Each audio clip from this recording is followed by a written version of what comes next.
Hey guys, Moy Style Baseball here. We're back with another episode of Moy Style Podcast. I hope you enjoy this episode. Now that's where the money is. All right, so here we are with Jake. I don't want to say your last name the wrong way. Banwart. That's great. Yeah. So we kind of got in touch through social media. So we just a few minutes ago we were actually talking about a couple of different ways that we approach fielding, which I'm all about. Learning different ways to teach the kids, whatever works for them, right? So I figured I would bring him on real quick since we're here at the convention, and what better time to do it. So now let me ask you this. So I'm gonna go straight to the point here. So are you a guy that likes to get around the ball when the ball is straight on, or are you a guy that just likes to just close the gap and go straight to the ball? So I think there's a lot of benefit in getting to the side of the ball. Okay. However, I think that there is this big push to do so that people get way too far to the side of the ball that it becomes unnecessary, right? So understand the goal of it. Like the intended outcome is that I get to the side to where my left eye clears the direction or trajectory of the ball so I can best read hop, spin, distance, and then attack properly coming back in on a hop that I can attack. So I know I said it to you earlier, like our big thing is we want to attack space and not attack the ball. So my goal is to attack space and find the intersection point between the ball and myself, where the ball is either descending back to the ground and I can get a long hop, or I can get it as close off of the ground in that short hop as possible. Yeah. And in order to see that best, you got to get a little bit to the side of it to create three dimensions in the way that you view it, rather than just the two of being head on. Well, I also ask, because that's what we were talking about earlier, right? So you go to showcase or you watch it on social media. Yeah. And we have guys that get literally sideways to create their momentum towards first base. So, is that what you're talking about, exaggerating that way, or just slightly off to the right? So, to train it a little, especially with young kids, right? Yeah. It's different based on age. Young kids, if you tell them, hey, we want to get to the side a little bit, they don't get far enough to actually change their view or perspective. They just take a step there and then still attack straight on, right? Yeah. So, for young kids, getting them or setting up drills where they got to go around cones, a T-claw, whatever, to force them to the side of the ball early, I think is really important.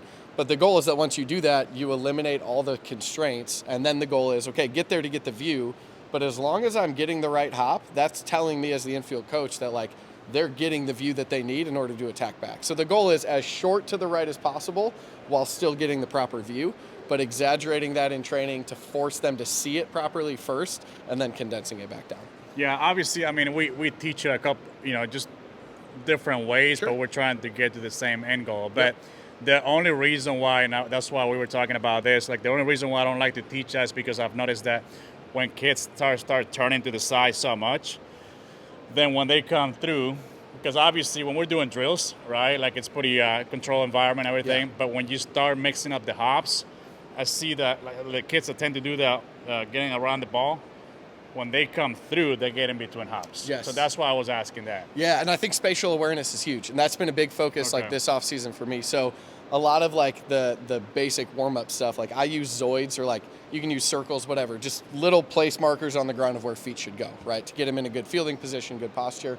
Well, from doing that more this year, what you find is that they can't stay in those squares when they go to field. They end up in front of them, right? So a player's spatial awareness oftentimes is the reason that they're getting handcuffed, or they're getting that in-between hop, because where they are compared to where they actually think they are is not the same place at all. And one of the big fixes for that we found is, and you're showing it a little bit, you get the showcase guys that get completely turned, right? Yep. I am all for getting feet to the side of the ball, but shoulders shouldn't completely turn with it, because now I'm only looking with one eye, and the goal is to clear the opposite eye so that I can read the ball with both. But if I turn my head too, now my spatial awareness is going to be thrown off when I attack back in. So for me, it's a lot of, can we get our hips turned to come back through while keeping both eyes and shoulders squared to the front, so that I'm not changing my view through the entire. It's not like hitting, right? The more still our head is through the movements, the easier it's going to be to see the ball. Yeah. Hey guys, if you would like to work with me remotely and learn what it takes to become an elite infielder, just send me an email right here below, or you can click the link in the description and book a call with me. You can also send me a DM, whatever you follow me, and I'll get you started on the right path. Yeah, no, I get it. And I know that honestly, the reason why I reached out to you is because you commented on one of my videos, and then I started watching your stuff, right? And so the drill that I had set up with the ramp, right? So I'm not the greatest explaining through the comment section, but so what were you talking about when it comes to short hops and it should be a long hop? Like what's your definition of short hop then? Yeah, so some of it is obviously how close it is to the ground to some extent, but it's more of direction of the ball, right? So a long hop is a ball that has reached its peak and is now descending back towards the ground. And that's why those balls are easy to receive or funnel. The ball's really doing the work for you if we can get our body to the right space, right? A short hop, we want to make that as short as possible, but that's a ball that is on its way up. So on its way up, and we call it a 2-inch hop, right? So, and you even talked about that, I think, in your video. So we want it to be about 2 inches, but if that ball has reached its peak and is already coming down, even if it only gets 3 inches off the ground, as soon as it starts to descend, the way that we explain it, that's a long hop now because it's descending. Yeah. So a ball that is ascending 2 to 3 inches off the ground, that's a short hop. We want to cut that distance before that ball can take a bad hop, and we want to avoid anything above that 3-inch mark before it starts to descend back down. Yeah, that's a lot smarter way to put it, I think, than me, because obviously he goes a lot more in details, and it's great to come to something like this because when he commented on my stuff, I'm like, okay, he didn't like my drill, right? I love the drill. Yeah, and so I thought it was great because I'm like, all right, it was great that we actually met up because sometimes, and I posted this a couple of days ago. I'm not sure when this is gonna come out, but I posted a video about people sometimes don't understand like the context behind the drills. Yeah. And so they just want to copy everything that they see on social media. Yep. And there's a lot of stuff, like it's overwhelming. And then they don't know which one to choose. And then when they do choose it, they just do it just to kind of mimic what they're doing, but they don't understand why the heck they're doing it. Yeah. And I think you can do the same drill and have different intent behind it, right? Like you can do that drill and focus on getting long hops on the run of that short long. I think that's great too. But if you're focusing on the short hop, then we want to focus. So a lot of it is just like intended. I ask my players all the time, like, what's our intended outcome? What are we actually trying to do in this drill? Because a lot of times, like, players want to win the drill, even if it doesn't make them better in a game. For instance, like, we do a lot of competition stuff at the end, like, kids love it. But we'll say, okay, you can't take any more than 4 steps or 2 shuffles in order to stay in the game. If you do more than that, like, you're taking too much time, they're going to be safe. So what do? They field it, they stop. They take 2 really slow shuffles. They throw the ball accurately, but there's no pace. So did they follow the drill? Yeah, they're not out, but it also wasn't a game play, right? Yeah. So like we try to talk a lot about like intended outcome. We want to be game-like in everything that we do. We want to figure out proper movement patterns and matching hop to glove pattern, all of those things. But sometimes we'll run the exact same drill, and instead of a 2-hand lane short hop, it's the same drill, but we're going 1-hand lane short mid where we got to offset, right? So like being able to take, and I think you do a great job of this. I told you I like that drill too, but being able to take somebody else's drill, understand intended outcome, and utilize like that similar structure, even for a different focus or a different drill, I think is like what makes some coaches great. Like a lot of this stuff isn't our own. Some of it is, but we take bits and pieces from each other because we think we're all doing a good job, and then we try to make it our own to best benefit our players. Like, that's what it's about. That's a good point because I've done fielding my whole life, but sometimes I see different things from different coaches, right? And I'm like, well, you know what? I can probably apply it. And I kind of create my own style. I'm sure like you do as well, right? So like you don't have to be so narrow-minded as a coach and think that your way is the only way. At least that's what the way I look at it. But that's pretty great stuff. But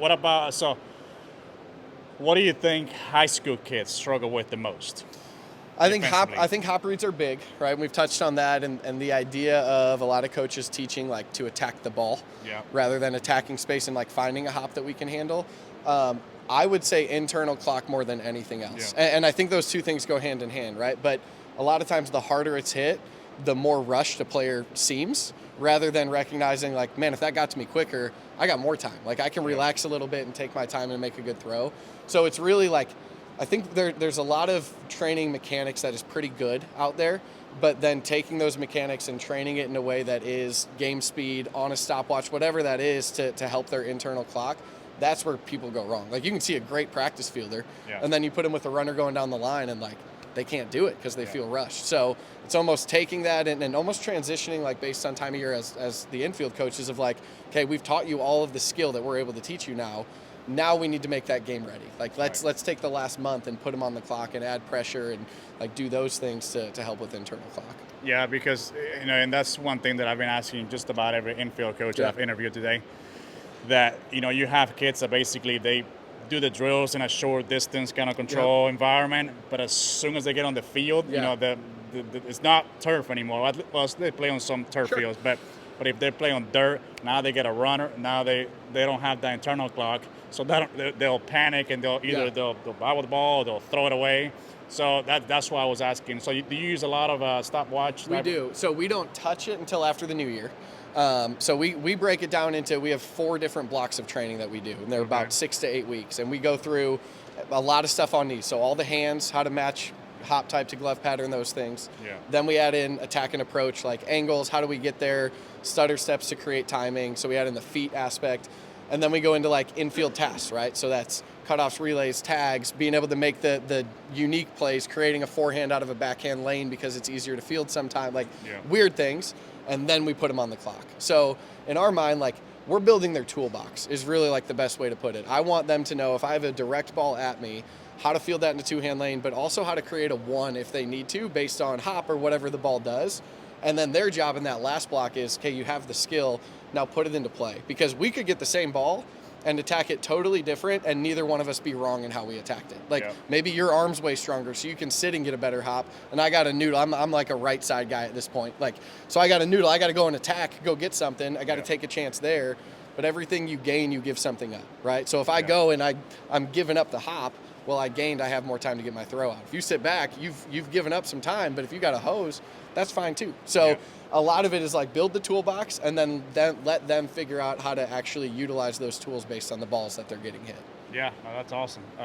Do you work a lot like on throwing, like just specifically throwing, or you, like you say, you wait until until January? Is that what you said? Yeah, so we'll go into throwing. We'll go into step patterns of 4-step or 2-step. We'll go into 1-step and 3-step hybrids, and then some even more like on the run stuff of just slowing it down. A lot of times like we feel rushed when we go on the run, so putting them in, hey, take 5 steps. Ball already in glove, like just getting them comfortable from understanding, like we call it clock drill, right? Like how the body is supposed to move without just dropping arm. We have an awesome like arm care guy in house that they go to for like throwing specific stuff. So for me, it's more of transfer location. How do we get arm into proper location to throw, and how do we match arm slot to like the lane that we actually field it in and make sure that we're in the right spot from that. So I'm lucky I don't have to teach throwing. But obviously throwing is a huge aspect of fielding too. So for us, it's how do we incorporate that into the infield tasks that we're working. Oh, that's cool. I basically have to teach everything because I don't have an in-house guy but I mean, that's pretty good stuff. Let me ask you a couple more questions real quick, and then I'll let you go. So I know you said that you coach, you have a lot of teams, right? Yeah. So like how many teams did you say you had? We have 53 between baseball and softball. Dang. That's crazy. Okay. It is crazy. So are you are you the main guy that runs everything, or? So I'm the president of the program. Yeah. I coach one of our high school age baseball teams. Yeah. I have an awesome support staff. So our VP handles most of our hitting stuff. I do all of our infield stuff. So I'm responsible for like infield and mindset primarily. Okay. But we have other really good coaches in-house that handle a lot of the other stuff for us. Yeah. And then the way that we set it up in the off season, like we'll run 8 weeks of like player development. That's positional training. So they'll show up for an hour of infield, hour of outfield, hour of hitting, whatever they want to do. And then we move into the team aspect component. So for us, like part of the training of other coaches is that we have lead instructors for those 8 weeks. So coaches run stations, but they get to listen and learn before they're just put in charge of their own team with their players, especially the youth ones. Like some of them are awesome, but they don't have the knowledge in every aspect of the game. Like we don't have the knowledge in every aspect of the game to some extent. So our job is to train them so that they can best train the players, essentially. Yeah, so that's what I was going to ask you, because if you have that many teams, I'm assuming you have dads, coaching. We do through moms. some through 14U. Okay. Everything at the high school age groups is paid coaches. Okay. The only dads that we've allowed are dads who are also varsity baseball coaches that like they know their stuff. Right. And so my last thing here, so if a kid is trying to figure out, what organization to choose or team or whatever, like how do they even figure out who's the right guy to go? Who's the right team to go to? I think clarity is everything, right? So like my advice would be to the family, sit down and figure out like what are you actually looking for, and when you go into tryouts, like ask the right questions. And the right question isn't what was the record last year. Like tournament schedule matters, right? Like are you playing, especially the high school age groups, like are you playing in events that you're going to get seen? Are you playing on a team that like you're going to be challenged? Are you guaranteed your starting spot? Which for some kids at a young age, like you might want that. If you want them to be an infielder and they're not going to get infield time, like that's probably not the right team for the kid, right? Mm-hmm. But I think a lot of it is just the cloud of travel ball is like, I want to wear this hat, I want to be on this team because everybody knows them and they feel great. There's some value to that down the road, but ultimately, like if your goal is player development, you need to find a program that has an off-season program to develop players. If it's exposure and you're fine doing player development on your own, find the team that is ranked the highest that you can get on. So I don't necessarily think there's a right fit. I do think there's a right fit for each person though, right? Like it's just a matter of a family being able to actually outline what is it that we're looking for and where can we best find that. And to some extent, like I run a travel program and I will tell you, I don't think travel programs do a great job of sharing their mission or their vision super well. I think it hits tryout time and everybody's just like, well, we want every player to try out for our program. Yeah. Well, we don't. Like I want kids that want to develop and will be there every week. Like the best ability is availability, right? If you're not available, I can't help you get better. So you're probably not the right fit for our program. But there's other programs that you might be great for who really won't do anything until the season hits, but they're a really talented team of players who do all their stuff alone in the off season. Nothing wrong with that. I just think a lot go in without that clarity of knowing really what they want. Yeah, no, that's awesome. Well, I don't want to take up your time anymore, but great. I feel like we went long and unexpected, but this is great stuff, by the way. Where can people find you? Yeah, so Instagram and TikTok primarily, Coach Banwart 20 on both of those. Feel free to DM or message if you guys have questions, and hopefully we'll do some more stuff. Hopefully some camps and clinics coming up in the next couple of years and traveling a little bit more too. Yeah, for sure. Thanks a lot, man. Appreciate absolutely. You. Yeah. Hey guys, I wanted to let you know my first base online course is finally out. So if you have players that struggle with this, or maybe this, or even this first base online training is not only going to help righties, but also lefties. I know a lot of you guys want to know about lefties, and I put this together for both. You'll be able to learn how to set up on the base, how to position yourself on the field, how to receive bad throws, and how to overcome your fields. So I highly recommend you check it out. Click the link below, or you can go to my website, moystylebaseball.com.